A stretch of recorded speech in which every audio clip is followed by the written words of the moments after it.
கருவேப்பிலையே பிடிக்காதுன்னு சொல்றவங்க கூட இந்த மாதிரி ஒரு தடவை கருவேப்பிலை புளித்தொக்கு ட்ரை பண்ணி பாருங்க. வீட்டுல வேஸ்டா காய வச்சு வேண்டான்னு தூக்கி போடுற இந்த கருவேப்பிலைய இந்த மாதிரி செஞ்சு கொடுத்தீங்கன்னா வேண்டான்னே சொல்ல மாட்டாங்க. முதல்ல ஒரு கப் அளவுக்கு காஞ்ச கருவேப்பிலை எடுத்துட்டு நல்லா முறுமுறுன்னு இந்த மாதிரி வறுத்து எடுத்துக்கலாம்.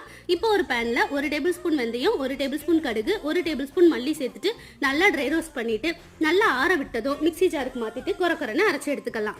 இப்போ அதே மிக்ஸி ஜார்ல ஒரு சின்ன லெமன் சைஸ் புளியை ஊற வச்சு வச்சிருக்கேன். அதை சேர்த்துட்டு நம்ம வறுத்து வச்சிருந்த கருவேப்பிலை 1 ஸ்பூன் அளவுக்கு வெல்லம் சேர்த்துட்டு நல்லா ஃபைனா அரைச்சு எடுத்துக்கலாம்.